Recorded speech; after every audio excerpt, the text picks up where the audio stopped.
Thank you mga kaibon, maraming salamat po. Welcome back sa YouTube channel natin. Kumusta po kayong lahat mga kaibon? For today's video, ang pag-uusapan natin mga kaibon, yung naging tanong sa akin ng kaibon natin. Ang tanong, ano daw ba ang sintomas na ipinapakita ng isang ibon kung merong sipon? At ano daw ba ang sintomas na ipinapakita ng isang ibon kung merong halak? At yung panghuling tanong sa akin ni Sir, kung ang sipon daw ba at ang halak kung magkaiba. Mga kaibon, disclaimer lang po. Ang isi-share ko dito ay base lamang ito sa kaalaman ko at karanasan ko sa pag-aalaga ng mga ibon.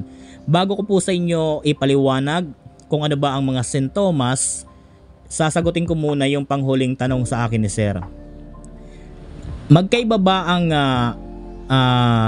sipon at ang halak? Ang sagot ko po dyan mga kaibon, magkaiba po yan. Magkaiba rin po yan ng sintomas na ipinapakita. Ngayon, ipapaliwanag ko po muna sa inyo kung ano ba ang mga sintomas na ipinapakita ng isang ibon kung merong sipon. Una, halimbawa po yung alaga natin, dating mga masigla naman, and then nakita po natin na biglang matamlay. Kapag po nakita natin na biglang tumamlay mga 2 days, unang i-check natin yung dumi. Kapag po nakita natin yung dumi ng alaga natin na basa at merong konting bubbles, sunod po na i-check natin yung alaga nating ibon kung lagi bang parang tulog. Kapag po ganyan ang nakita natin sa mga alaga natin, yan na po ang sintomas, yan na po ang senyales na ipinapakita na merong sintomas siya ng sipon. Kapag po laging tulog, i-check po natin ang ibon kung yung mata ba niya nagluluha. Kapag po nagluluha, ibig sabihin po niyan, malapit na po yan sa pagiging malala. Kapag kasi lumala yan mga kaibon, yung mata niyan mamamaga. Kapag po namaga yung mata, tutulo na po ang sipon dyan sa pinakang butas ng ilong. So yan po ang mga sintomas na ipinapakita ng isang ibon na merong sipon. Ang gamutan po niyan mga kaibon, dapat doon pa lang sa nakita natin na, for example, nakita natin yung ibon natin na nagluluha, yung mata, doon pa lang mga kaibon, gamutin na po natin yan. Huwag na po nating antayin na yung mata niya mamaga and then lumabas yung mga sipon sa ilong. Dahil kapag ganun po ang nangyari, talagang medyo mahirap na po gamutin yan. Dahil kapag doon na sa part na lumalabas na sa ilong or kaya naman magang-maga na sa may mata, hirap na po yan tumuka ng pagkain. Kaya po doon pa lang sa part na nakita natin na parang nagluluha, gamutin na po natin. Ako po ang pinanggagamot ko po dyan, 10 days or kaya naman 7 days straight ambroxetil sa umaga and then Bitrasin Gold naman sa hapon. So yan po ang pinanggagamot ko dahil yan pong mga gamot lang yan, talagang effective po yan para sa mga sipon. Ginagamot po yan sa mga alaga nating manok, pero pwede po yan sa mga alaga nating ibon, basta po yung dosage medyo babaan po natin para hindi naman sobrang tapang. So yan po ang mga sintomas na ipinapakita ng mga alaga nating merong sipon. Alam nyo, kapag ang ibon nakita po ninyo yan na dati sobrang sigla, tapos sobrang ingay, tapos bigla po ninyong nakita na biglang tumamlay 2 days, huwag nyo po yan pabayaan. Obserbahan nyo po yan dahil kapag ang ibon sobrang ingay, sobrang kumbaga maliksing-maliksi tapos biglang tumamlay, meron po yan nararamdaman. Lalo na po kung ang ibon natin hindi naman pilay. So diyan po magtaka na po kayo at wag nyo pong pabayaan. Obserbahan nyo na po. I-check nyo po ang dumi. Tandaan niyo ang dumi po ng isang ibon na merong sipon, meron po yan parang bubbles. So yan po ang sintomas at ang gamutan ng ibon na merong sipon. Dito naman tayo sa sintomas ng ibon na ipinapakita kung merong halak. Dito sa ibon na merong halak, kakaiba po ang pinapakitang sintomas dito. Tatamlay po yan, lagi rin matamlay yung balahibo niya, nakataas, pero minsan hindi. Ang pinakang inoobserbahan ko sa ibon na merong halak, kasi ang merong halak na ibon, tandaan po ninyo ito dahil ito hindi lang po ito para sa mga kaibon natin na newbie. Lahat po ng nag-aalaga ng mga ibon dapat po merong idea patungkol dito dahil isa po ito sa pumapatay ng alaga nating ibon. Ito po ang naobserbahan ko sa mga alaga ko na merong halak. Ang dumi po niya, normal. Normal po ang dumi niya. Matamlay siya minsan, minsan naman masigla. Matamlay siya minsan, minsan naman masigla. Dati ang lakas niyang humuni, kapag hinuhuli natin na humuhuni. And then minsan ang merong mga halak na ibon, hindi po yan humuhuni mga kaibon. Matamlay po yan tapos hindi po yan humuhuni. Kapag sobra na kasi yung nararamdaman niya na halak, tatamlay na at tatamlay na yan. Hindi po siya humuhuni kapag hinuhuli mga kaibon. Kahit naman nandoon siya sa flight cage, hindi po yan humuhuni. Obserbahan po ninyo, hindi po yan humuhuni. Yung pagtuka ng pagkain, doon kayo magtataka kasi po pakonti ng pakonti hanggang sa mamayat siya ng mamayat. Yun ang proseso mga kaibon. Kukunti muna yung pagtuka ng pagkain and then papayat ng papayat hanggang sa sinasabi nilang nauuwi daw sa going light.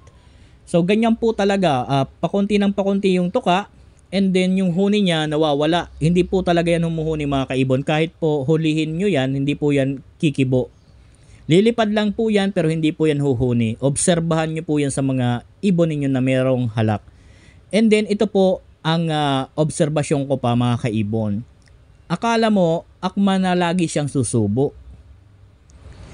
Yan po ang obserbasyon ko sa merong halak. Akma na palaging akala mo susubo, hindi pala yun sumusubo mga kaibon. Sumusuka mga kaibon. Sumusuka siya, hindi po siya sumusubo. Talagang kahit wala siyang katabi, akma siya na parang susubo. Akala mo sumusubo pero po sumusuka po yun mga kaibon. So yan po ang sintomas na nakikita ko sa mga alaga ko na nagkaroon ng halak. Una, matamlay, bigla namang sisigla, tatamlay, biglang sisigla. Kapag sobrang lala na ng nararamdaman, talagang matamlay na and then pakunti na ng pakunti yung pagtuka ng pagkain. Yung paghuni niya, wala na. Hindi na natin yan maririnig. Hindi siya humuhuni mga kaibon. Akma na palagi siyang susubo. So yan po ang apat na naobserbahan ko na sintomas na merong halak. Alam nyo kasi mga kaibon, ang halak, plema po yan na napakalapot. Plema po yan na napakalapot mga kaibon na kailangan mailabas ng mga alaga natin. Or kaya naman kailangan matunaw. Plema po yan na napakalapot na nakabara sa lalamunan ng alaga natin. Kaya po, pakonti ng pakonti yung kain dahil po masakit kapag lumulunok. Bakit walang boses kapag hinuhuli, hindi siya humuhuni? Hindi po makahuni kasi po barado ang lalamunan ng plema mga kaibon. Bakit akmang susubo palagi? Sinusuka po yun, hindi sumusubo. Ang gustong isuka po nun, yung plema na nakabara po sa lalamunan ng alaga nating ibon.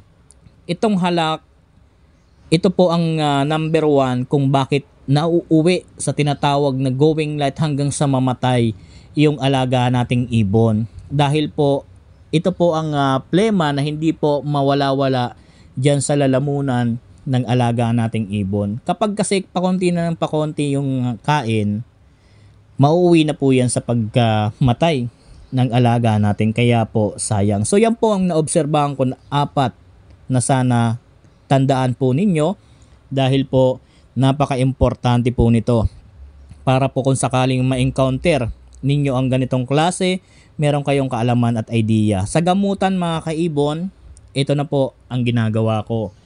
Kapag po nakita ko na matamlay and then pakonti ng pakonti yung kain, dahil doon sa merong sipon na ibon, talagang kumakain pa rin po yun.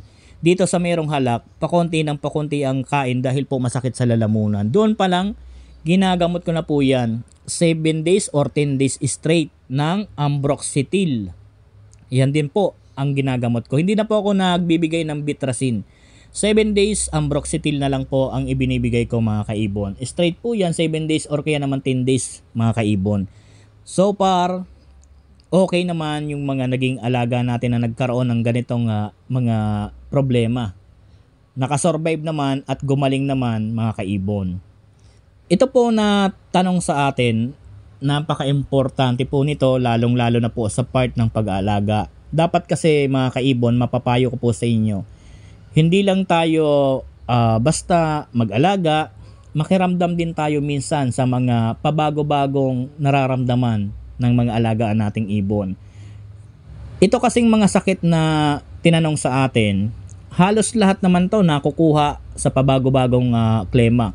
Ulan, init, so halos dyan po nila nakukuha. Kaya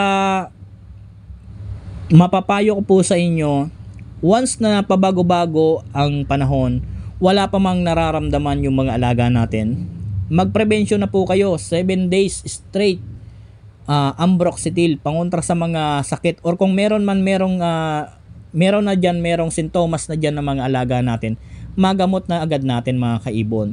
Itong mga sintomas na binanggit ko sa inyo, ito ang dapat pinag-aaralan po ninyo.